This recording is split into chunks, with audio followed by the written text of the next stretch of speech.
What if the walls of an abandoned hotel could still check you in, but never let you leave?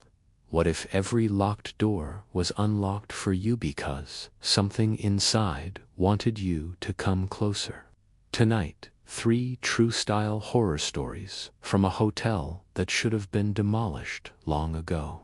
And yet, it waits lights off, windows broken, and rooms occupied by voices that never checked out. Story 1. The Night Watch story set up. Ethan wasn't supposed to be there alone. He was a junior security guard, hired by a property management company to keep squatters and vandals from sneaking into an old luxury hotel that had shut down after a fire in the late 90s. The building was 12 floors high, wrapped in faded gold letters that once spelled out prestige. Now they were pitted metal scars, the way a smile looks after too many fights. The official story was boiler failure, a mishap, insurance money, legal fights, the usual. But anyone who lived in the neighborhood knew the whispers. The hotel kept its dead. A chef who collapsed in the kitchen. A guest who never left, room 1107, and the bellboy the one who ran for the elevator when he smelled smoke and never came back down. On Ethan's first solo overnight, the lead guard called out sick. "It's a cakewalk," the manager said. "Walk the ground floor, log the timestamps, check the basement generator, and sweep the second and third floors. No higher. Floors 4 and up are sealed."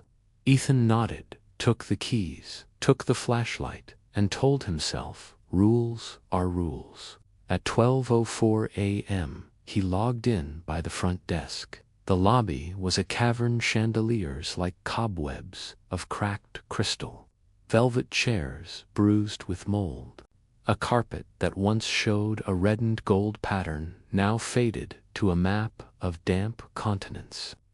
Outside the revolving door, the city was quiet. Inside, the air had a taste: dust, cold metal, something sour that lingered at the back of the tongue. Suspense, build-up. He walked the lobby first. Long beams of light slicing across walls lined with framed photos. Opening day. Celebrities, a mayor cutting a ribbon. The faces in those photos seemed too bright for the darkness they were trapped inside. Ethan paused at the concierge desk. There was a bell. He pressed it without thinking. A single chime floated into the atrium and dissolved. He noted the time in his log.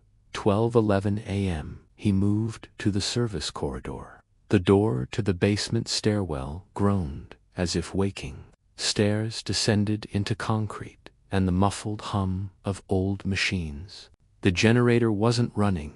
Nothing was, but something in that depth still felt alive. Like the slow breathing of a sleeping animal, he swept his light across the maintenance tunnel. Pipes dripped. The thermometer by the panel read 47 degrees Fahrenheit. His breath smoked in front of his face. Then he heard its soft, rolling squeal of small wheels on tile. He froze. A luggage cart. He killed the beam and listened. The sound stopped too. He turned the light back on. The tunnel held its breath. Back upstairs, the lobby felt a degree warmer, though he didn't remember turning any heat on. His logbook shook slightly in his hand now. 12:32 a.m. He stepped into the main hallway that led to the ballroom.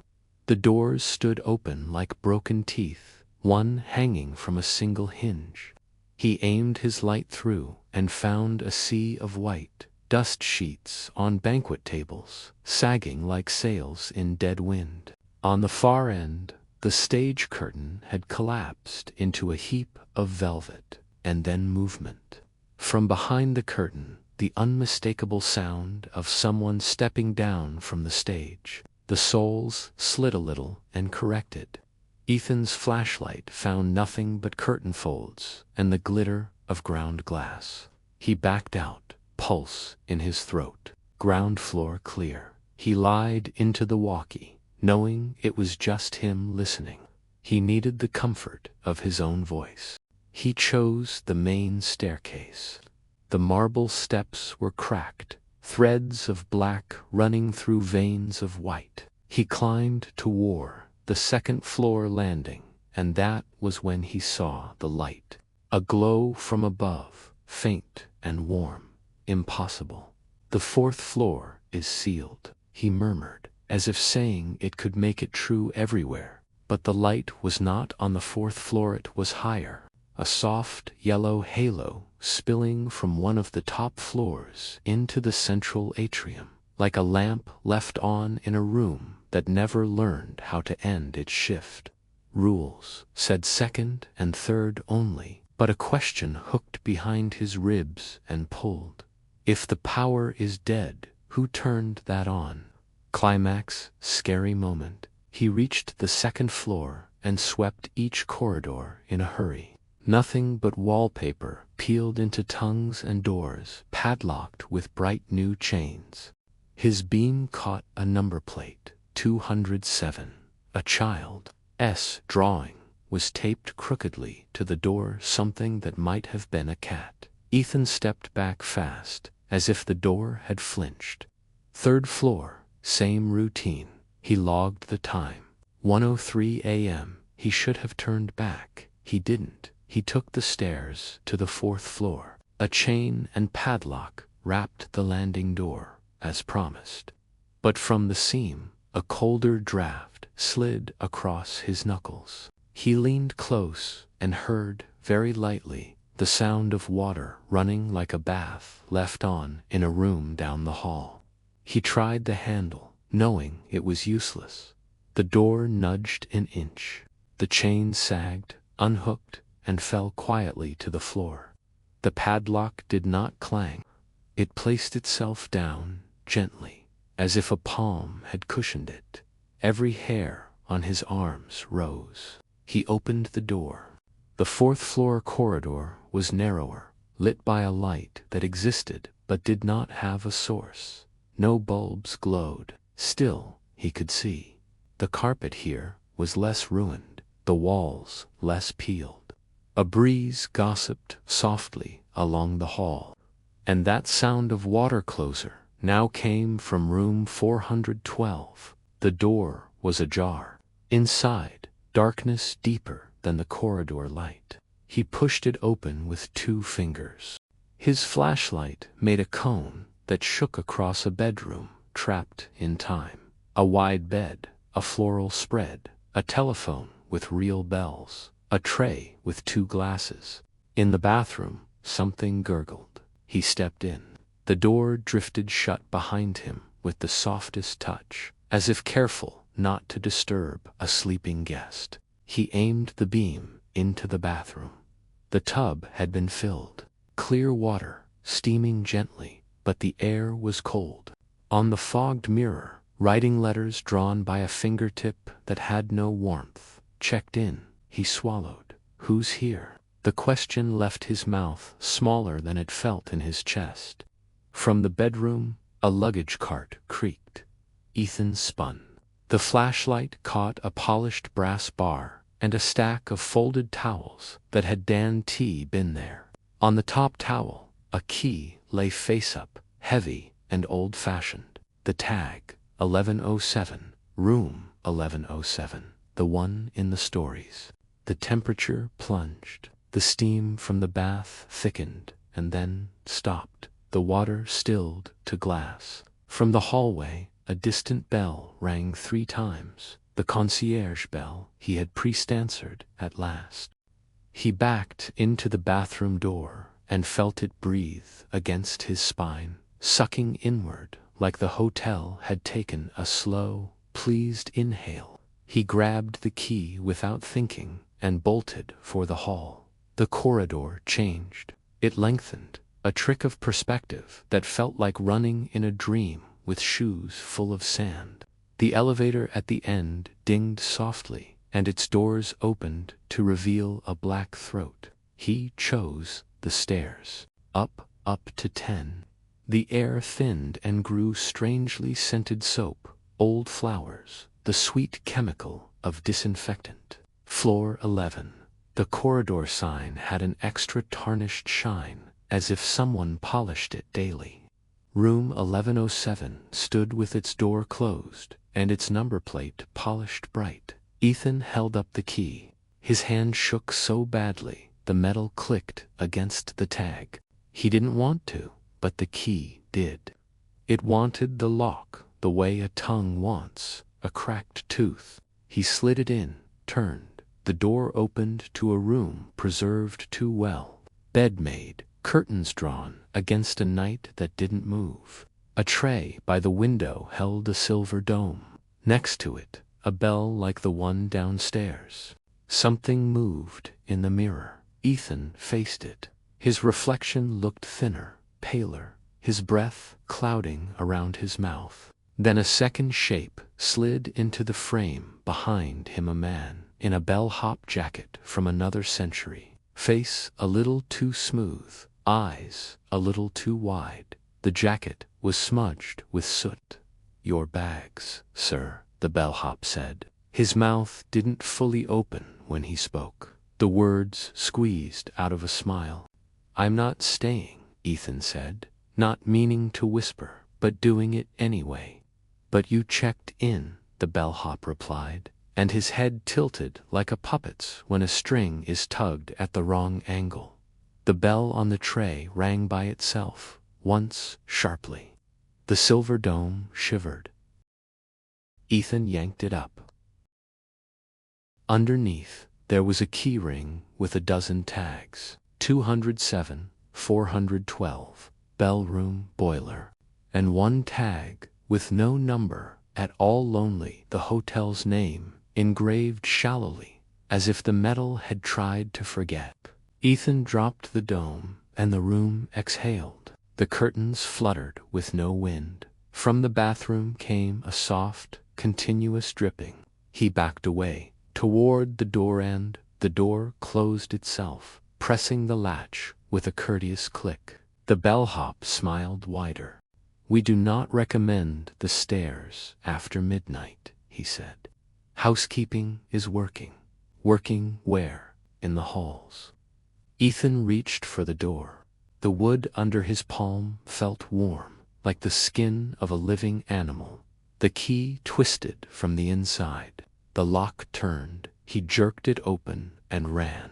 In the hall, the lights stuttered, then steadied.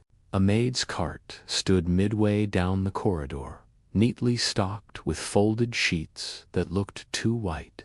Something inside the cart under the sheets shifted and turned, as if rolling over. He ran past. He didn't look back. Down the stairs, 5. On the second floor landing, he slammed into a presence so solid and cold he bounced and fell. He raised the light. No one, but the dust in the air had a shape, a human negative space, like a person had just been there and refused to be seen. He stumbled into the lobby. The revolving door spun on its own and stopped. Outside, the streetlights looked like watchful eyes. His logbook had fallen somewhere. He didn't care. He burst out to the curb and bent double in the open air. He could still taste the hotel in his mouth. Behind him, the concierge bell rang twice, soft like farewell. Resolution: Ethan quit the next day. The manager tried to talk him out of it until he held up the key to 1107. The manager's mouth went small. He took the key in 2 fingers, like it might burn. "We don't keep keys to floors 4 and up," the manager said. "No one does." Then, where did this come from? The manager placed it on his desk, looking at it the way one looks at extras. "Sometimes," he said at last, "old buildings give you things. You don't need to keep them."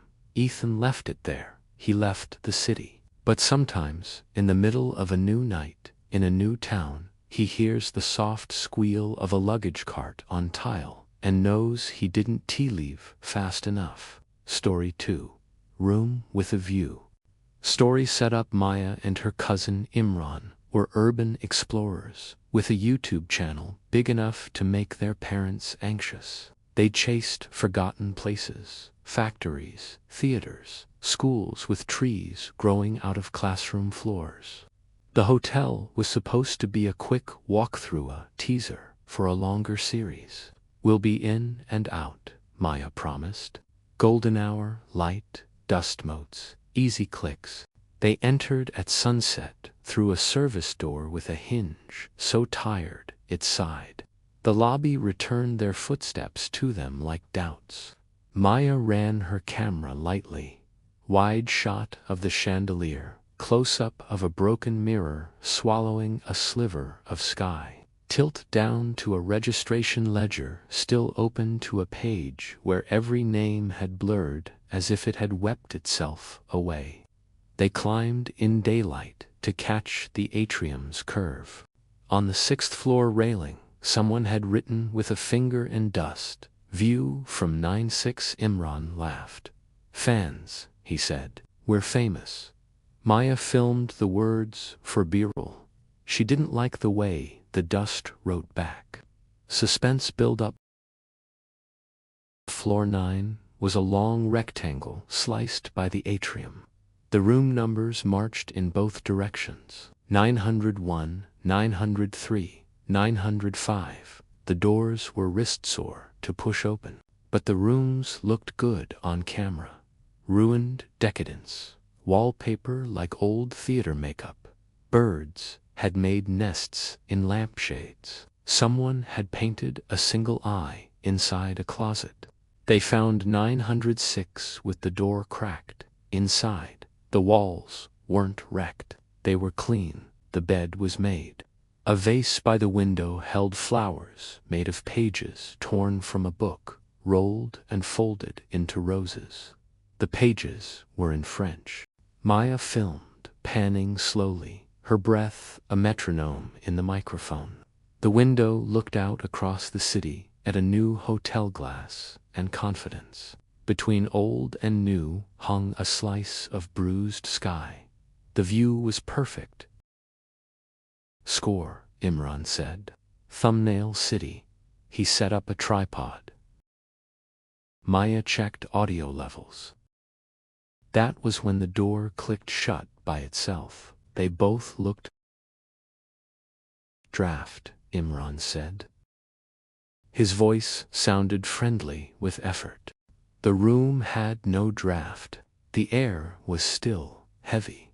Maya tried the handle. It turned, but the door didn't open. It felt condescending, like someone on the other side had put a palm against it and was smiling.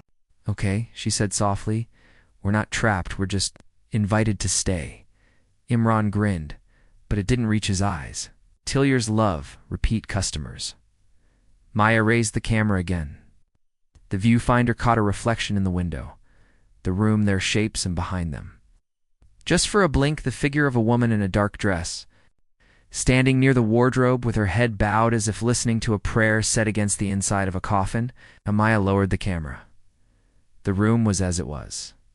She lifted it again. The woman returned in the reflection only slightly closer.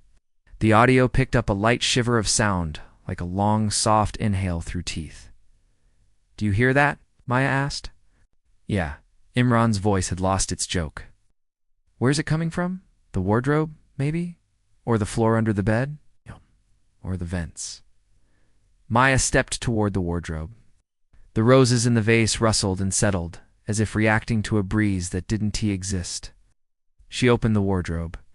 Inside, a black dress on a wooden hanger, the kind of dress a singer wears to haunt a stage. On the wardrobe floor, a pair of shoes, pointed toes facing the door, waiting. Imran tried the room door again, harder. "Open," he said, and the word felt wrong, like a key forced at the wrong angle. The lights changed. The window view dimmed and deepened, as if the sun had dipped much faster than it should have. The city lights came on in the Glass and Confidence Hotel across the way. But in their room, the air thickened instead of darkening. The corner by the wardrobe looked denser, as if filled with water. The camera's red recording light blinked steadily. Maya saw the woman again in the glass. Closer, the head still bowed. The hands folded, one thumb rubbing the other. Habit. "Ma'am," Maya said, because her grandmother's voice rose up in her say ma'am to the dead. "They have suffered enough." Climax scary moment. The woman raised her head in the reflection. Her face was not ruined. It was simply insufficiently present. Eyes like the idea of eyes. A mouth closed as if saving words. And then the mouth opened a little. The room filled with a smell Maya knew from her childhood. Her grandmother's dressing table. Powder and old flowers and the memory of heat pressed into silk. The hair on her arms rose under her jacket. "Are you all right?" Maya asked, and Imran whispered, "Who are you talking to?" "The singer," Maya said, because it felt true now. And once a truth enters a room, it changes the exits. The woman in the reflection did something with her hands, adjusted a cuff or checked a ring that wasn't there. Then she lifted one arm and pressed her palm to the inside of the glass. Exactly where Maya's lens would be if the camera had been inside the window, filming back at them from the sky. A faint print bloomed on the inside of the window. Not condensation, something else. A suggestion made visible. Maya stepped closer. On camera, the woman's palm met hers through the glass. Without the camera, Maya's fingers touched cold that wasn't glass cold, was cellar cold, river cold. "Show us," Maya said. "Please." She didn't know what she had asked to be shown. She only knew she had asked politely, and in haunted places, manners count for everything. The door behind them unlocked by itself and opened an inch, the universal sign of a room that wants you to follow. The hallway looked wrong. The lights were on soft amber, though there was no electricity. Music curled in from far away. A piano being tuned or untuned, the way a memory gets its notes almost right. The carpet pattern had color again. Voices drifted like smoke. "Time slip," Imran whispered, and the camera caught his awe. He couldn't help it. He loved anomalies the way sailors love storms they survive. They stepped into the hall. The door to 9-6 closed gently behind them. The corridor stretched to the elevator bank. The elevator dinged. When the doors opened, the car was full of a breathless cold. And on the back wall, etched into tarnished brass, the hotel's name gleamed like a bruise under ice. They didn't get in. They took the stairs, because some superstitions are simply good survival skills. On the mezzanine between 9 and 8, they heard footsteps below them, a crowd moving, heels tapping, a cart rolling, a child laughing, and then being shushed. But when they looked, the stairwell was empty, and the dust on the landings was unbroken, except for their own tracks.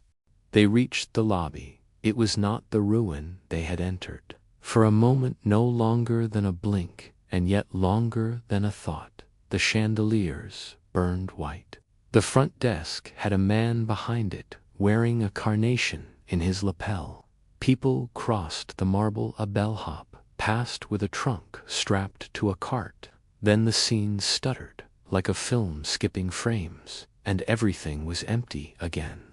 The desk bell chimed, once, twice, thrice. A ledger lay open on the counter. Maya moved closer and saw that the names were legible here, and the ink was fresh in a way ink can be fresh 50 years inside a memory. She recognized a name, her grandmother's, written in the careful slope of someone else's hand. Next to it, a room number, 906. She reached out and touched the page. The ink smudged under her finger, as if it had been written a second ago. The bell chimed again, a reminder: check in, check out. The book must be balanced. Imran caught her sleeve. His face had drained. He pointed past her. Across the lobby, a woman in a dark dress stood on the landing of the grand staircase.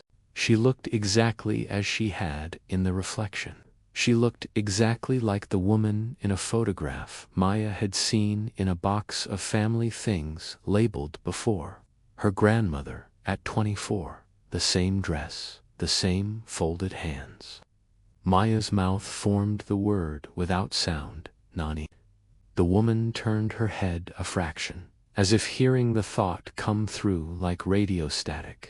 She didn't smile, she didn't look surprised, she only looked relieved, a relief so deep it made her shoulders drop, as if a weight had finally been set down. The hotel sighed a sound, through vents, through bones, through the structure. The chandeliers went dark again. The lobby fell into its ruined self. The front doors opened on their own, and a column of cold night air walked in like a late guest. Resolution they left without running. Some places demand dignity even from those who survive them. Outside, Imran started to speak. "Did you see? What was that?" The ledger, and then stopped. Maya was crying quietly, no gasping, no drama, just a calm overflow, as if some interior tide had met the moon at last. She called her mother at 2:07 a.m. Nani stayed at the Grand Orpheum, she said, using the hotel's old name, not the developer's bland label, room 906. With someone. Her mother was silent long enough for the street noise to fill in. "Then, once," she said, voice low, "before she married your Nana, she was supposed to sing there. She ran. She never talked about it. The hotel closed after the fire." Maya looked back at the dark building. "We should post the video," Imran said, half-hearted. "We will," Maya said. "But not everything. Some portions of memory do not belong to the crowd." They posted an edit that hinted and cut away. It was their lowest performing video of the year. It was also the video that got them the most emails, the quiet kind. The ones that begin, "I thought I was the only one who saw." Story 3. Housekeeping story setup. Lydia had been a housekeeper at the hotel 40 years ago. She was 18, new to the country, new to everything. She learned the rooms the way a shepherd learns sheep, by scent, by temperament, by the way the doors misbehaved. She could strip a bed in 90 seconds and fold a sheet with the corners aligned like pressed flowers. She knew which rooms were generous with tips and which required too much and gave too little.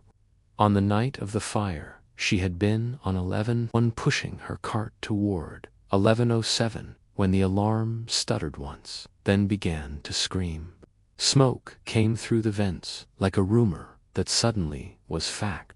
She ran the stairs with everyone else and stood on the sidewalk watching the building glow with an interior sunset. They never reopened. She never collected the possessions she had left in her locker: a rosary, a photograph of her sister, a small tin of lavender pastilles. Years later, when the building was dust and whispers, Lydia returned.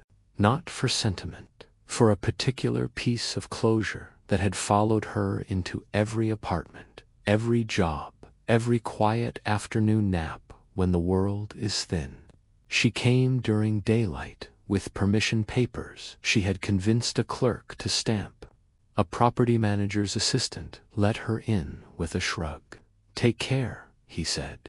He looked at her like people look at old women carrying tasks no one else understands. Suspense built up. She found the staff corridor by memory. The stairs had not become kinder. The housekeeping locker room smelled like a wet library. Lydia opened a locker without difficulty. The door remembered her palm. Inside the rosary, the photo, the tin. She held the tin to her nose, faint lavender, and the memory of the girl who had bought it to make herself someone else. She slid the rosary into her pocket. She tucked the photograph into her sleeve. She opened the tin and let the scent walk around the room once before it settled again. The hallway outside felt tended, not clean. Looked at. How she would have described it when she was 18. A place that had been regarded recently. The way you can feel someone's eyes on the back of your neck and turned to find the air empty but guilty. She pushed her cart down the hall, habit resurrected. The cart wasn't hers. It was a survivor, the same model, same wobble. The top held a stack of folded sheets tied with twine that looked brand new. She didn't remember tying any twine. On 11, the carpet still held a pattern under the dirt. Lilies, dark red, braided stems. Lydia stopped at 11:07. The door was shut. The knob was warm. She knocked. "Housekeeping," she said, and her voice was the voice of the girl she had been, low and steady, with a question folded into the last syllable. A man's voice answered from inside. At last, Lydia swallowed. "We're closed." "Yes," the man said. "It's taken forever." She opened the door. Climax, scary moment. The room was lit like a late afternoon in winter, even though outside it was noon. The curtains hung obediently. The bed was made improperly, the pillows wrong, the corners too generous. The man sat in the chair by the window, legs crossed, a newspaper open to the obituaries. He wore a suit with ash in the cuff. He looked at Lydia with a polite interest. "Do you have the key?" he asked. "To what?" "To the elevator that goes down," he said, as if requesting more towels. "There's only one elevator," Lydia said. "It goes both ways." The man considered this, and his smile, when it came, was the smile of someone learning a new word and liking how it tasted. "Both," he said. "Lovely." He folded his newspaper exactly in half and placed it on the side table. The date on it was the day of the fire. Lydia did not look directly at the headline. "I'd like turn-down service," he said. "You're not staying," she said. "Then I'd like to leave." His voice did not change. It couldn't. It had the same dimension as the room's light, precise, limited, endlessly repeating. Lydia set her hands on the back of the chair opposite him.